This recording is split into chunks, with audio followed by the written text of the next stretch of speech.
karena kan Pak Prabowo kan juga orang yang pasti tahu diri lah ya. Sudah diangkat menjadi menteri, dorong, didukung menjadi calon presiden dan memenangkan. Tentu Pak Prabowo tidak akan begitu saja melupakan atau meninggalkan Pak Jokowi. Secara politik akan muncul satu kekuatan baru ya. Apapun meskipun Pak Jokowi mungkin sudah meninggalkan kepresidenan, dia tetap menjadi figur politik yang sangat kuat ya. Tangan dan kakinya juga masih tersebar. Jadi itu satu kekuatan politik yang mungkin nggak bisa diremehkan juga oleh partai-partai lain gitu ya. Sahabat Kompas TV, ketemu lagi di podcast Istana dan Presiden. Masih bareng saya Friska Clarissa dan Mas Suhartono atau Mas Har, wartawan senior di Istana. Hai Mas Har, sehat? Sehat dong. Haruslah. Gimana nggak seru ya kalau tiap minggu kita ngobrolin nggak cuma isu-isu yang dibaca aja atau ditonton aja, tapi ada apa di balik layarnya ya. Ini barengan Mas Har, makanya di episode kali ini kita akan bahas soal ada konferensi persnya Partai Solidaritas Indonesia atau PSI yang membuka kemungkinan Pak Jokowi, Presiden ke-7 RI, dicalonkan sebagai Ketua Umum PSI. Kan artinya terbuka peluang buat Pak Jokowi ini bersaing dengan putra bungsunya, yakni Mas Kaesang Pangarep yang sekarang jadi ketua PSI. Iya dong Mas Har. Iya. Tapi bicara soal ini kan sebenarnya dari awal PSI berdiri, sosok yang diidolakan oleh kader-kader PSI adalah Pak Jokowi. Bahkan Jokowi. Bahkan 2023 tuh saya ingat loh waktu itu nyatet bahwa PSI sampai bilang ada Jokowisme begitu, saking mengidolakannya Pak Jokowi, paham politiknya adalah ke arahnya Pak Jokowi begitu. Nah ini kan apakah masih perlu Pak Jokowi ditetapkan sebagai Ketua Umum? Mas Har, lihat ini gimana sih? Ya, melihat konstelasi politik sekarang, Pak Jokowi tetap diperlukan dan mengingat untuk pemilu presiden 2029, Pak Jokowi berkepentingan di situ. Memang sampai sekarang belum resmi ya Pak Jokowi kan kemarin setelah konferensi persnya PSI menyatakan tengah mempertimbangkan mau maju atau tidak. Kalaupun maju, khawatirnya kalah gitu ya. Tapi apakah Pak Jokowi akan kalah? Karena kan pesaingnya katakanlah Ketua Umum lama PSI, putra bungsunya Kaesang Pangarep. Masa sih saingan gitu ayah dan anak? Ada lagi mungkin akan membuka. Yang saya dengar ketua PSI lainnya Bu Isyana juga akan maju. Terus mungkin beberapa lainnya. Tapi tentu kalau Pak Jokowi daftar dan ditetapkan sebagai calon, pasti ya meskipun Pak Jokowi berwanti-wanti kepada kader-kader PSI itu harus menjadi partai super terbuka. Itu yang kemungkinan juga akan ada perubahan nama. Terbuka dalam hal? Dalam hal pemilihan nanti. Pemilihan di PSI betul-betul berlangsung mungkin demokratis gitu ya. Apakah karena udah nggak ada ambang batas sehingga PSI udah nggak bisa lagi dipandang sebagai partai yang kecil misalnya? Karena yang penting Pak Jokowi punya kendaraan politik sebagai ketua umum yang selama ini Pak Jokowi kan tidak menyandang status ketua umum itu, Mas Har. Iya betul, memang arahnya kan ke sana ya. Putusan MK beberapa waktu yang lalu kan memang menghapuskan electoral threshold ya, sehingga sekarang setiap partai pun boleh mengajukan calon presidennya tanpa ada limitasi perolehan suara lagi dari pemilu sebelumnya. Nah, Pak Jokowi kan berkepentingan kalau beliau menjadi ketua partai, pasti putranya Pak Wapres Gibran yang sudah sekarang existing sebagai wakil presiden pasti akan didorong. Karena tinggal selangkah-langkah kan. Menuju RI 1 maksudnya? Menjadi RI 1. Nah, Pak Jokowi memang kemarin belum menjadi ketua partai.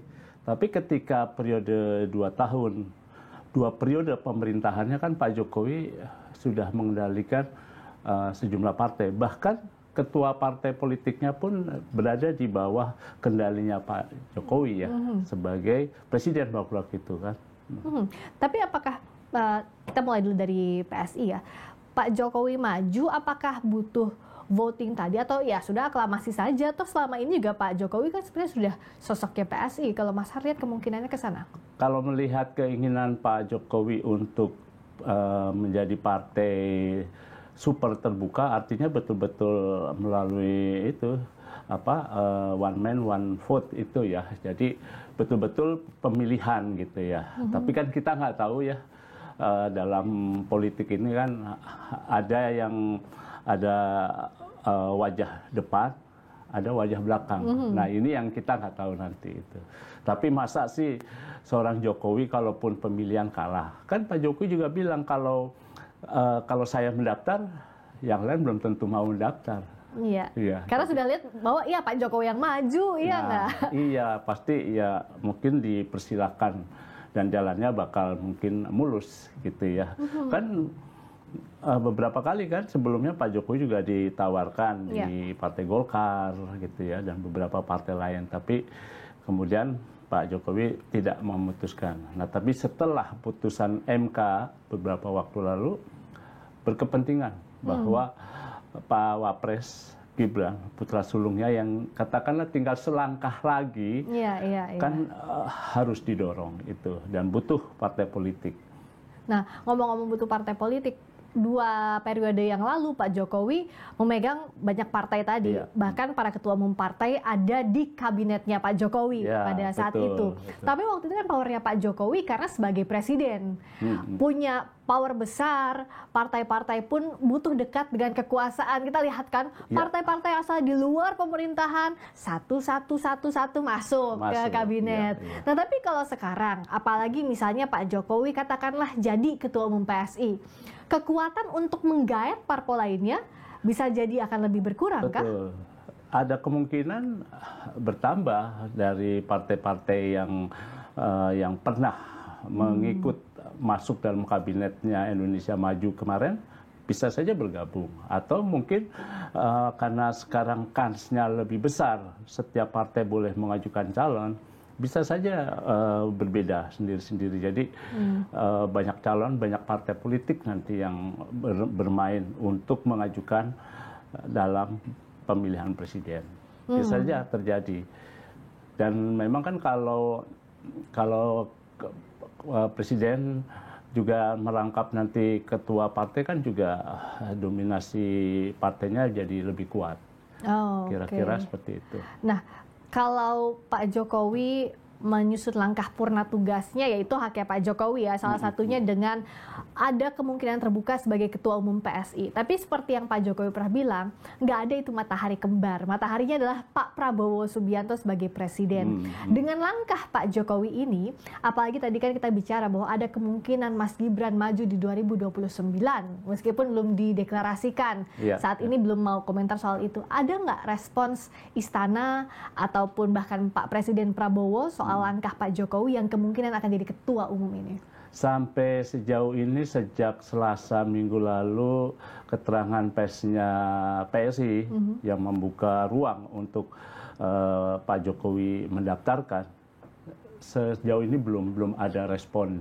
Tapi yang muncul kan adalah Sabtu kemarin kan ada kongres yang diselenggarakan oleh Tidar ya, Taruna Indonesia Raya, yaitu underbow ya, sayap dari Partai Gerindra yang dipimpin oleh putrinya Pak Hasim kan, Mbak Sarah ya, Saraswati ya, dan di situ mereka mencalonkan Pak Prabowo menjadi calon presiden untuk pemilu 2029.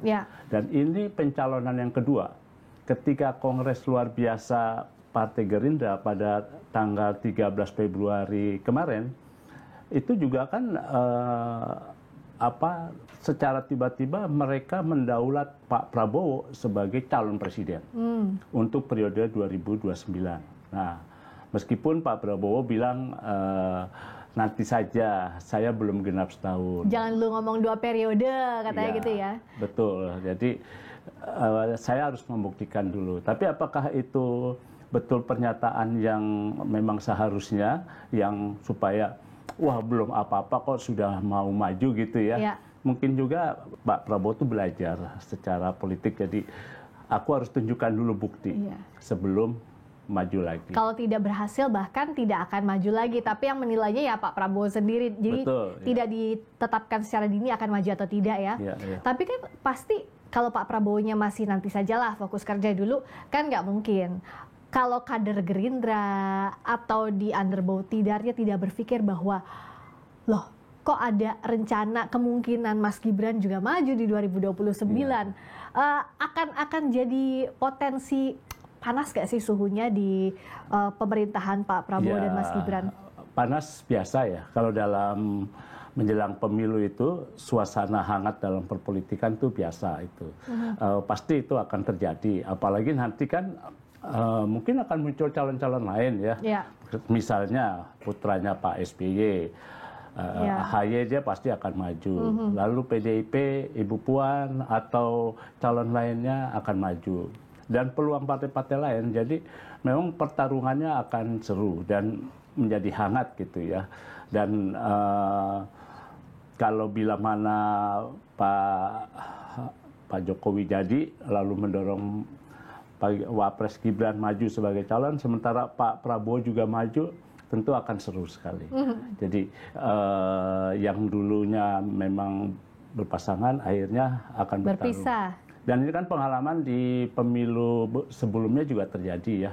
Waktu itu kan Pak SBY berpasangan dengan JK, akhirnya bertarung. 5 tahun kemudian ya, begitu. Pak JK maju, Pak SBY juga maju sendiri. Tapi kalau bicara soal sekarang kan, belum juga 1 tahun pemerintahannya Pak Prabowo dan Mas Gibran, langkahnya Pak Jokowi yang disebut punya peluang jadi ketua umum PSI, dan kalau Pak Jokowinya mengiyakan, kemungkinan besar kan itu akan terjadi ya Mas Har. Ini langkah yang memang harus disiapkan Pak Jokowi untuk mencari kendaraan politik, atau ya tadi justru berpotensi bahwa jangan-jangan nanti di pemerintahannya ada hawa yang berbeda. Ya pokoknya di luar, kan dalam pemerintahan itu kita percaya ya pemerintahan itu akan berlangsung 5 tahun ya. Pemerintahannya Pak Prabowo dan Gibran harus berjalan 5 tahun. Tapi kan tidak tahu di luar itu bisa ada perubahan-perubahan mendadak, dinamika politik atau ada sesuatu yang memang terjadi sehingga harus ada perubahan-perubahan.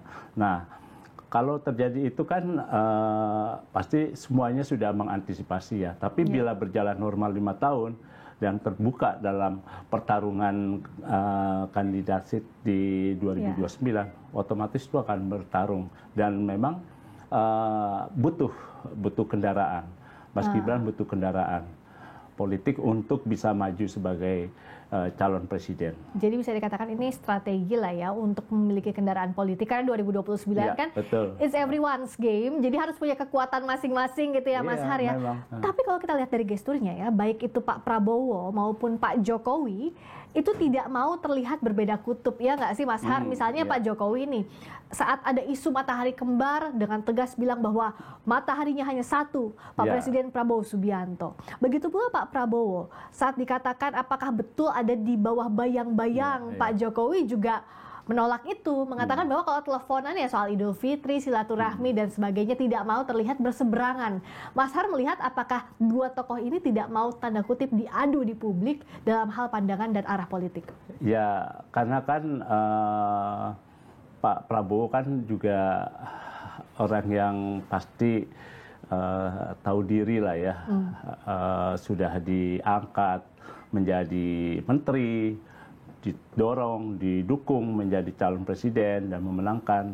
Tentu Pak Prabowo tidak akan begitu saja melupakan atau meninggalkan Pak Jokowi. Tapi jelas sebagai presiden, Pak Prabowo pasti kan seperti yang dia bilang, saya bukan boneka, bukan presiden boneka. Artinya saya harus lepas dari bayang-bayang Pak Jokowi ya. Dan untuk maju kembali nanti bila mana beliau sehat sampai 2029, kan juga butuh reputasi, track record yang memang dia harus mendapat cerita baik, berprestasi dari masyarakat. Jadi rakyat itu nanti ketika pemilihan umum ketika kalau menganggap pemerintahan Prabowo berhasil ya dikasih reward lah untuk dipilih kembali. Tapi bila gagal kan pasti divonis, tidak dipilih, begitu. Kira-kira seperti itu sih kalau menurut saya. Tapi bicara soal kendaraan politik ya Mas Har, memang kan dalam sejarahnya atau dalam track record kita lihat ya rekam jejaknya beberapa tahun terakhir dari pemerintahan ke pemerintahan, presiden yang jadi ketua umum itu bukan hanya satu, Bu Megawati, Pak SBY, juga di mana itu ada kekuatan Pak Prabowo, ada kekuatan lain atau ada kekuatan politik yang membuat posisi tawar presiden itu saat purna tugas misalnya lebih besar lagi karena masih punya bargaining politik, begitu ya Mas Har? Betul, itu. Iya, jadi kalau dalam sejarahnya kan kita lihat dari ke belakang ya, zaman Bung Karno ya. Bung Karno kan yang mendirikan PNI. Partai Nasional Indonesia ya, PNI ya. Saya ingat sekitar 1927 itu, Bung Karno dan beberapa temannya mendirikan dulunya namanya Perserikatan Nasional, kemudian menjadi Persatuan dan akhirnya menjadi Partai Nasional Indonesia. Tapi ketika Bung Karno ditahan, kan dia sudah melepaskan jabatannya sebagai ketua partai dan dijabat waktu itu ketua PNI adalah Mr. Sartono. Jadi ketika Bung Karno ditetapkan sebagai presiden tanggal 18 Agustus bersama Bung Hatta sebagai wakil presiden, Bung Karno bukan lagi ketua partai PNI, begitu. Tapi kemudian sehari kemudian kan presiden juga waktu itu panitia persiapan kemerdekaan Indonesia PPKI itu mempersiapkan ada satu partai nasional, partai negara yang memang menjadi andalan untuk bergulirnya pemerintahan. Yaitu dibikin lagi PNI waktu itu, tapi bukan Bung Karno ketuanya. Dan dalam sejarahnya PNI itu kan ketika pemilu pertama tahun 1955 itu menjadi pemenang pemilu ya, bersama dengan ada Partai NU, Mas Yumi, dan juga Partai PKI waktu itu. Jadi memang erat gitu ya kaitannya presiden dengan kepemimpinan di partai politik. Lalu di eranya Pak Harto, Pak Harto memang tidak pernah menjadi ketua umum Partai Golkar waktu itu ya. Cukup menjadi ketua Dewan Pembina, tapi peranannya sungguh luar biasa. Sangat besar bahkan ya. Mengendalikan. Terakhir kan kalau dia ingin mundur ya mundur, tapi dia bilang presidennya siapa? Saya. Wakil presidennya dia bisa tunjuk ada Malik, bisa tunjuk Pak Tri, Umar Wirahadikusuma gitu, Pak Tri, dan siapa aja. Dari situlah penentunya adalah Pak Harto sebagai ketua Dewan Pembina. Tapi Golkar sendiri kan sebetulnya cikal bakalnya didirikan oleh Bung Karno juga salah satunya, di samping tokoh-tokoh lain ya. Jadi waktu itu kan Golkar namanya itu golongan fungsional, kekaryaan tahun 59, kemudian ketika setelah peristiwa G30 SPKI, kekuasaan Bung Karno selesai, Pak Harto muncul lah, dia membentuk yang namanya Sekretariat Bersama, Sekber Golkar. Nah itulah yang kemudian cikal bakalnya menjadi Partai Golkar. Partai Golkar pada pemilu dari 1971 sampai 97 kan terus dipimpin oleh kalangan militer semua ya. Ada Pak Murdi, ada Pak Sudarmono, ada Amir Murtono, ada Wahono. Itu militer semua. Jadi Pak Harto tetap sebagai ketua Dewan Pembina. Jadi meskipun bukan ketua, dia memegang sangat mengendalikan. Betul, punya hak prerogatif. Lalu di zamannya Pak Habibie ya. Pak Habibie juga melanjutkan Pak Harto menjadi ketua Dewan Pembina Partai Golkar. Kemudian meskipun pada akhirnya dia harus diimpit oleh termasuk juga oleh sebagian kader Partai Golkar juga ya. Kemudian dia harus turun dan kemudian Pak Habibie ikut berperan sebagai mantan ketua bukan Dewan Pembina ya, tapi Dewan Pertimbangan Partai Golkar. Beliau ikut menyelesaikan perselisihan konflik internalnya di Golkar loh, Mbak. Waktu itu pasca pemilu 2014 kan? Iya, waktu itu ya Agung Laksono dengan Pak Abu Rizal Bakri. Kenapa itu jadi ramai? Karena dua-duanya itu punya power yang besar di Golkar. Punya juga masa yang masing-masing besar juga di Golkar. Sehingga ada faksi itu membuat para senior-seniornya termasuk Pak Habibie juga harus turun tangan pada saat itu ya? Harus turun sebagai mantan ketua Dewan Pertimbangan ya. Dan waktu itu kan Golkar kan pecah karena yang satu mendukung Pak Jokowi, yang satunya adalah mendukung Pak Prabowo. Perpecahan itu yang kemudian sampai berlarut-larut diselesaikan. Iya. Nah, tapi kembali ke presiden tadi ya. Ya, presiden yang juga merangkap ketua umum partai itu kan setelah Pak Habibie adalah Pak Gus Dur. Pak Gus Dur pernah juga menjadi ketua umum Partai Kebangkitan Bangsa. Bahkan Pak Gus Dur yang ikut memimpin mendirikan kelahirannya Partai Kebangkitan Bangsa atau PKB ya. Meskipun setelah dia menjadi presiden, sebelumnya sudah dilepaskan. Dilepaskan ke almarhum Matori Abdul Jalil. Nah, itu dipimpin, tapi dalam perjalanannya PKB kan ada konflik internal ya dengan Caimin, Muhaimin Iskandar. Dan akhirnya keluarga Gus Dur kan tersingkir. Yang muncul adalah Caimin. Nah, Pak Gus Dur, setelah Pak Gus Dur adalah Bu Mega. Bu Mega itu sejak 99 itu menjadi ketua umum partai sampai sekarang. Jadi meskipun presiden, beliau tetap memimpin Partai Demokrasi Indonesia Perjuangan. Dan yang kita tahu dalam beberapa kali kongres dia ditetapkan kembali ya oleh kadernya. Sebagai ketua umum. Setelah Bu Mega, Pak SBY, beliau itu belum menjadi ketua umum Partai Demokrat ketika menjadi presiden. Ketuanya kan yang pertama adalah Pak Subur, Pak Subur Budi Santoso. Tapi Pak SBY ikut ya, dalam perancangan pembentukan Partai Demokrat sampai akhirnya terbentuk dan Pak SBY terpilih. Jadi presiden. Terpilih menjadi ketua partai. Tapi menggantikan Anas Urbaningrum. 2013. Pak SBY mundur sebagai ketua Demokrat, digantikan oleh Pak AHY. Itu tahun 2020. Nah, lalu Pak Jokowi. Kalau Pak Jokowi, yang menariknya Pak Jokowi ini dari kader bahkan kan ya, Mas? Iya, beliau itu kan sama sekali waktu terpilih di wali kota Solo kan dia kader. Lalu sebagai gubernur DKI juga kader. Dan sebagai presiden pun juga beliau kader. Malah disebut oleh versi PDIP kan adalah petugas partai ya.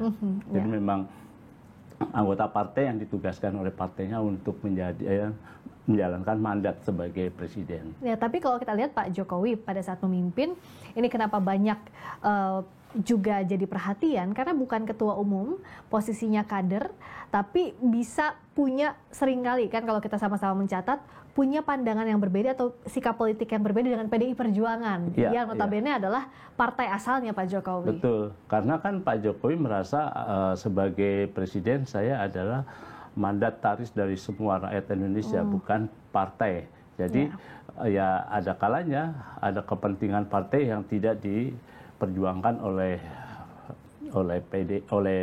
Pak Jokowi, itu yang menimbulkan friksi-friksi ya, yang kemudian berpuncaknya kepada menjelang Pilpres kemarin. Tapi banyak pihak juga yang bilang bahwa pada saat itu Pak Jokowi tidak menjadi ketua umum partai manapun, meskipun PSI yang kita bahas sejak awal, itu kan sejak awal itu sudah mengidolakan Pak Jokowi, arahnya mengikuti kebijakan Pak Jokowi bilang apa, ikut, manut. Ikut, pasti. Itu pasti, tapi tidak memilih pada saat itu, pada saat masih aktif sebagai presiden, sebagai ketua umum PSI misalnya, karena ingin menggait kekuatan politik yang lebih besar lagi, Mas. Iya, waktu itu beliau kan mungkin berpikiran ada partai politik yang jauh lebih besar, yang lebih punya kekuatan. Golkar misalnya awalnya yang pada akhirnya Pak Erlangga itu keputusannya juga dipengaruhi sekali oleh Pak Jokowi. Itu juga seru juga ya, jadi atau tidaknya itu kan pertemuan-pertemuan politik, lobby-lobby politik sampai jalan pagi bersama Pak Erlangga. Di Bogor, ya kita lari-larian, loh ternyata ada di Bogor,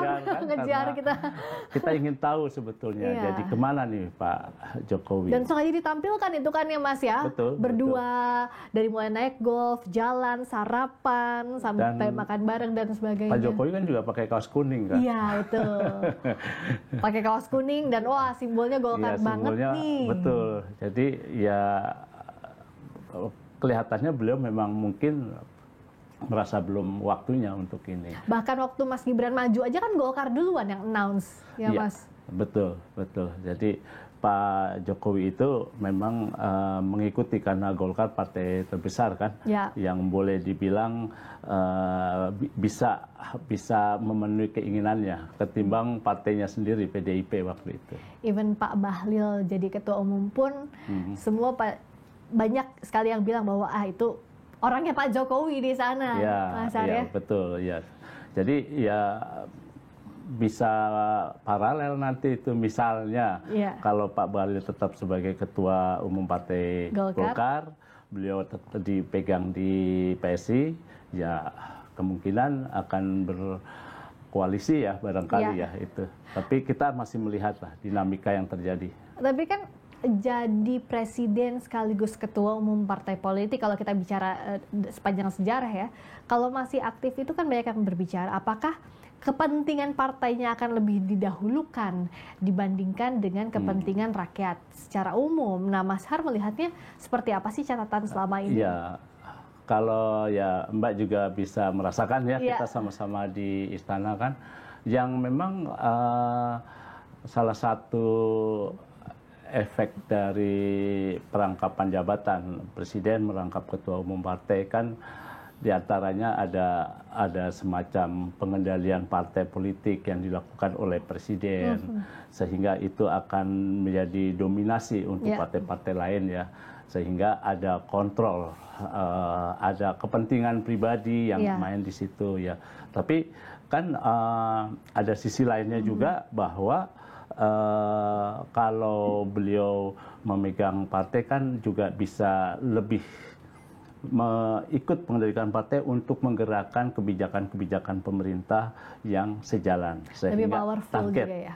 Iya, betul powerful. Bahkan kan kita dulu juga sering kalau acara-acara itu internal ya. Iya, kita nggak taunya ketemu kadernya gitu ya. Jadi kadang ya ketua partai yang merangkap presiden ya juga ikut menyelipkan agenda-agenda partai ataupun pertemuan-pertemuan dengan kader aktivisnya di dalam selipan-selipan agenda yang nggak bisa dipisahkan itu juga ya Mas Har ya kalau itu. Nah tapi kalau sekarang kondisinya Pak Jokowi bisa jadi ketua umum PSI, apa yang bisa kita cermati bersama ke depannya? Konstelasi politik ke depannya akan seperti apa kalau Pak Jokowi jadi ketua umum PSI? Ya, secara politik akan muncul satu kekuatan baru ya. Apapun meskipun Pak Jokowi mungkin sudah meninggalkan kepresidenan, dia tetap menjadi figur politik yang sangat kuat ya. Kan tangan dan kakinya juga masih tersebar. Jadi itu satu kekuatan politik yang mungkin nggak bisa diremehkan juga oleh partai-partai lain gitu ya. Dan ini pengalaman pemilu yang lalu pada 14 Februari 2024 itu tentu menjadi pegangan juga apa yang akan terjadi, dan pasti sudah diantisipasi oleh semua partai politik untuk tidak terulang lagi segala upaya permainan dan segala langkah-langkah itu. Nah ini yang mungkin akan menjadi sorotan utama ya. Jadi konstelasi politik betul-betul 2029 itu akan sangat ramai, hangat, dan bahkan ya kita lihat panas sih kayaknya Mas ya, kalau hangat tuh masih anget-anget kuku, ini kayak panas. Ya, bisa terjadi seperti itu. Ya.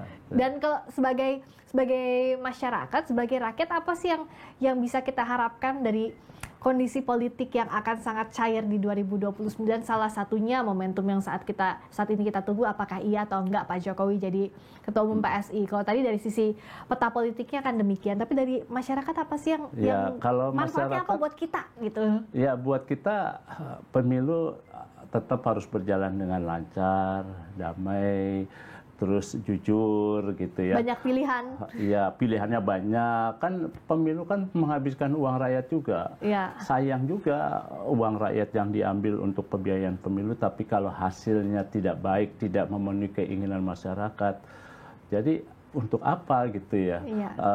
Rakyat itu harus digerakkan untuk datang ke TPS memilih, tapi kenyataannya kita mendapat pilihan-pilihan yang kurang tepat. Padahal keinginan kita setiap pemilu itu menghasilkan adalah kebaikan, adalah pemerintahan yang lebih baik, adalah ekonomi yang lebih baik gitu ya, kesejahteraan dan juga tentu situasi politik yang makin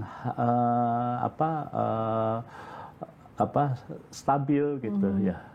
Boleh saja terjadi suksesi perebutan kekuasaan, tapi koridor demokrasi tetap harus jalankan karena rakyat juga pasti capek lah ya. melihat drama politik semata ya Mas. Jangan sampai cuma dramanya doang gitu, nggak ada manfaatnya buat masyarakat. Jadi nggak cuma di tingkat elit aja, tapi masyarakat juga harus dapat manfaatnya dan harus nggak cuma dibutuhkan vote-nya aja ya, tapi memang betul-betul untuk kesejahteraan. Itu sih harapan kita bersama. Selalu harapannya demikian. Praktiknya sudah atau belum, biar kita menilai dan kita lihat bagaimana kelanjutannya. Seru banget ya Mas Har hari ini. Seseru kita menunggu apakah iya dan kapan kalaupun iya ya. Tunggu Juli loh, 19 Juli. Apalagi kan nanti pemilihan ketua umum PSI-nya itu ada di Solo loh. Sinyal-sinyal itu kita udah baca. Ya kalau Juli di Solo, ya masa iya ya. Masa iya tidak gitu. Tapi apapun politik, segala sesuatu bisa berkembang, dinamikanya kuat. Kita lihat. Kita tunggu. Yuk kita tungguin. Nanti kalau misalnya sudah ada jawabannya, Juli jangan lupa puter nih podcast kita Istana dan Presiden. Atau sebelum nanti berlangsung pemilihannya di Solo, ya nonton juga ini Istana dan Presidennya. Oh iya, waktu itu Friska sama Mas Har udah ngobrolin soal ini. Sesuai atau tidak? Pasti iya sih. Udah pede banget kita Mas Har. Thank you banget ya, terima kasih Mas Hartono sudah ngobrol di Istana dan Presiden. Kita ketemu lagi minggu depan buat tahu obrolan-obrolan di depan dan belakang panggungnya Istana dan Presiden. Saya Friska Clarissa, jangan lupa like, comment, subscribe, sebarkan ini ke kawan-kawan di grup WhatsApp dan di grup mana-mana biar banyak yang nonton, biar episodenya semakin banyak. Kalau gitu kita ketemu lagi pekan depan. Dadah.